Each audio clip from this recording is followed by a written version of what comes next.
Hi there, folks. My name's NovaWrap and welcome to the NovaWrap, your one-stop location for your simulation release news and goings-on from the week that was. So here we are on Sunday, the 7th of November, 2021, for a fairly light episode this week of new releases. But let's jump straight into it with releases for Microsoft Flight Simulator, starting with the release of Skiathos International Airport from Orbix. So this is a detailed rendition of one of Europe's major holiday destinations as part of the Sporades archipelago in the Aegean Sea. Not only does it include the airport in high definition detail, it also includes the full island as well, including custom buildings, custom autogen, and a variety of landmarks modeled throughout the entire island. Includes custom 50 centimeter per pixel aerial imagery for the airport and the surrounding areas, as well as a custom true to life layout of ground equipment, GSE equipment, and static aircraft. The aerial imagery and the layout of the airport reflects as appears in 2021. As I said, with a variety of details both on the land side, town, and in the waterway surrounding it. And you can pick this one up for $18 or your original equivalent, available now from Orbix Direct. Continuing on with the other reported release for the Microsoft Flight Simulator this week, going from the extremes of a very high detailed airport to a blatant cash grab from a very new fly-by-night developer. Okay, so this fiasco that you see before you is the release of USS George H.W. Bush by Miltech Simulations for Microsoft Flight Simulator. And this is an absolute steaming pile of feces. This is awful. This is disgusting, flat out. Okay, so this is...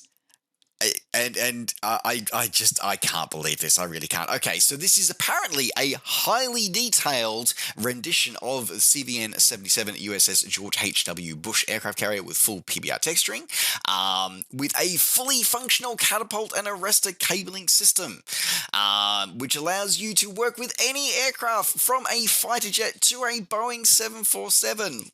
Let's just put that to one side there for 1 second. Includes additional landable ships such as frigates placed around the aircraft carrier at 7 spawnable locations around the Earth. Okay, let's unpack this for a second here, right? Okay, so let's start with the incredible high detailed George W. Bush carrier. Okay, so let's start with the fact that it's completely unanimated, like nothing.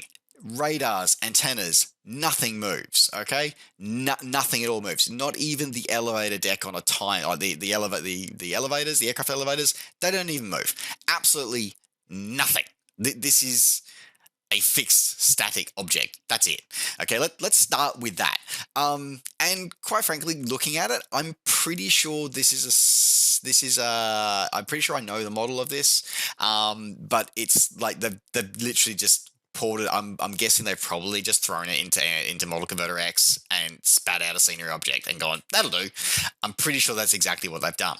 All right, let's now have a chat about the fully functional catapult and arrestor cabling system. Okay, complete horseshit. Absolutely complete horseshit. It is not fully functional. What it is they've nabbed a kinetic assistant, which is a freeware software available to every user. They've nabbed it, slapped a coat of paint on it, and called it done. That's what they've done. So it's not fully functional. It is a forks ghosting sort of way to do it without doing it. So it doesn't work. Okay, there's a lot of things that you have to do as the user to make it appear to work, and it's so calling it fully functional is a complete lie. It's a bald-faced lie, and it just oh my god. And okay, yeah, so that's complete horseshit. Next one, let's now have a conversation about the decks. Okay, so for starters, let's have a look at what's on the deck. What's on the deck is an F-16. Now, while yes, the US Navy did operate a number of F-16s, they are not carrier capable. Why are they on the flight deck? Why? So I just now apparently, to the devs' credit, they have, after being called out on their bullshit by the community, they have pulled, apparently in a patch that's just gone live, they apparently have pulled the F-16s and replaced them with just F-18s. But still, why was it there in the first place? The deck lighting is complete bullshit. Doesn't look anything like a carrier at all. Not even accurate. Not even going to go there. And then let's talk about the carrier. Again, just have another talk about the carrier. They are fixed. They are fixed. They don't move. They are literally. The developer has said, let's make an airport 70 feet off the ground, off the water, off the sea level, and say, there you go, in the middle of the sea. And then let's slap this model around it. It is complete bullshit.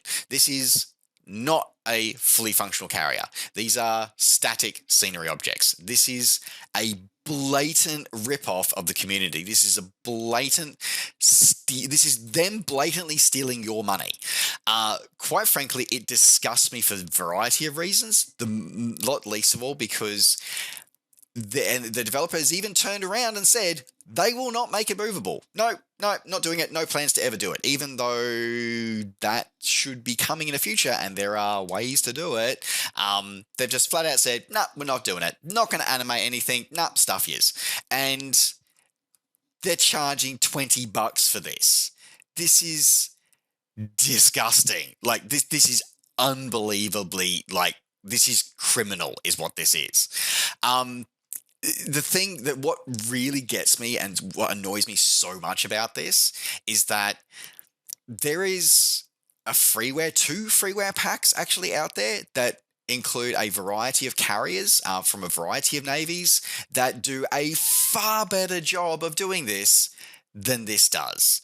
And it is just I can't with this. I really, really can't. Like, it is just absolutely criminal and disgusting what this developer is doing with this. It really is just I can't with it. I really, really can't. In fact, actually looking at some of the screenshots here, I think that the F-35C that they've got on the deck, one, I don't think it actually is an F-35C. I think it's an F-35A, and secondly, that looks suspiciously like it's got an Air Force tailcoat on it. So it's an F-35A, not even F-35C. Like, this is theft is what this is. This is disgusting. So Miltech Simulations, hang your head in shame. Get the hell off the marketplace. This is just absolutely disgusting. If you want to throw your money down the toilet, feel free to purchase it. You can pick this up from flightsim.to, available now. And with that little exercise, let's move out of Microsoft Flight Simulator, move into the world of X-Plane with a very interesting fictional release this week from new developer Adrian. So a single user, a one-man studio. He's brought to life his concept of a manned racing multicopter.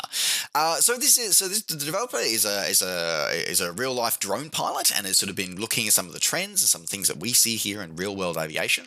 Has gone, well, what happens if you put a pilot into one of these quadcopter kind of drones and make a racer out of it? So the developer goes, it's completely fictional, but it's based on some real life experience with real life drone development and real life drone racing, which is a legitimate thing.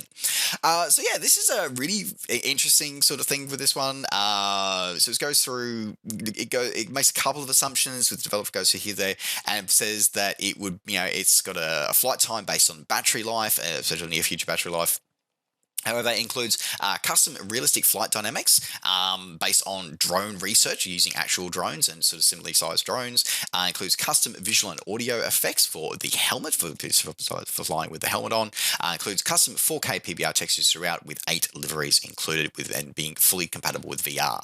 And for an add-on that doesn't take itself too seriously, like, this looks like a bucket ton of fun. It really, really does. Like, it's designed to just be, and the developer says this is designed for fun, to have a bit of a laugh and have a bit of a fun with. And you know what? I couldn't agree with this developer more. Like, he's not trying to hide what it is, and it just looks crazy. It really does. So if you wanted to expand your rotorcraft horizons, you could look at picking this one up for $20 US or your original equivalent, available now from xplane.org. Continuing on with X-Plane releases, moving into scenery releases. This time we saw, first off, we saw a release from Aerosoft this week of the release of Menorca Airport for X-Plane 11. So this gives a custom realization of the airport on the holiday island of Menorca. Custom ground markings, custom terrain, custom all airport buildings modeled. OrthoXP patch to match the train mesh. Now, what I find really interesting with this, though, is that, okay, so as I said, it's got custom terrain imagery for the whole of Menorca Island. 0.5 meter per pixel resolution, so much like we saw with the Orbix release earlier in the video. Custom autogen buildings for the surrounding for the island, along with all airport buildings custom modeled. What I find odd about this release, though, is the fact it's the dating of it, is that this isn't new. So this is dated and as appears at the end of 2016. That's 5 years ago, and that's a little surprising. I'm a little surprised that it's how the airport appears back then rather than now. Like, it's just noteworthy. The Skiathos release is as it is in 21. The next release we're about to talk about is also as it is in 2021. This is another release I've seen from Aerosoft in the last few weeks, last few months, that is quite dated in the reference material they're using. I don't know what's going on with that. It's just an observation. I'm not saying right, wrong, or indifferent. I'm just saying it's an observation that I've seen. Otherwise, this comes through with all the standard things that standard fare they're used to seeing, including custom animated jetway models using a SAM plugin, custom dynamic lighting, detailed ground markings, custom mesh for OrthoXP included, as well as we just talked about earlier, as well as being fully compatible with AI traffic and World Traffic 3. And you can pick this one up for $24 or your original equivalent, available now from Aerosoft. Continuing on with scenery releases this week from a developer Skytitude. I saw this week the release of their rendition of Tallahassee International Airport. As another Floridian airport, so this is a major hub with a variety of airport traffic, including executing passenger, regional passenger services, and freight services coming into this airport. So this is a high detail rendition of the airport, including surrounding areas, including the solar farm, which is the world's largest airport-based solar farm in the world, with all airport buildings and surrounding buildings modeled in custom high-definition detail. Includes custom materials and surfaces with full PBR support, along with 2K or 4K textures used throughout the airport scenery. Includes thousands of hand-placed scenery objects, as high-quality vegetation and detailed imagery of the surrounding area included with this. And you can pick this one up for $20 or your original equivalent, available now from xplane.org.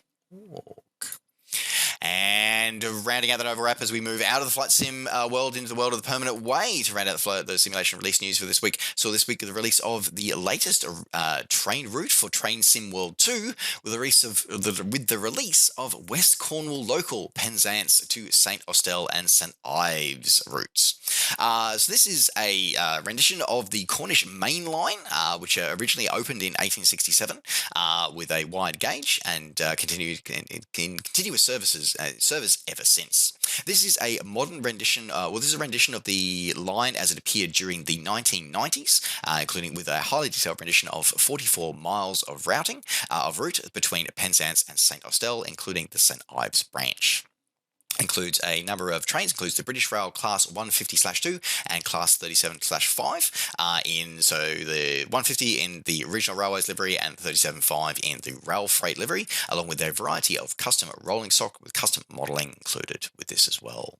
Includes a highly detailed feature-rich driving cabs with accurate true-to-life performance and handling, with fully supporting of a journey mode with 24 hours of activities for you to master, with a variety of training modules and 5 detailed career scenarios included with this release as well. You can pick this one up for $30 or your original equivalent, available now on Steam. And with that, folks, that now rounds out the NovaWrap for this week. Thank you very much for watching. Don't forget, as always, to like the video and subscribe to the channel if you enjoyed these videos and would like to see more. And of course, as always, you can catch up with me and all the things I'm up to between videos by finding me on Facebook and on Twitter and on Twitch. Just search NovaWing24. All right, folks, thanks very much for watching. Take care, safe skies to all, and we'll see you next time. Bye for now.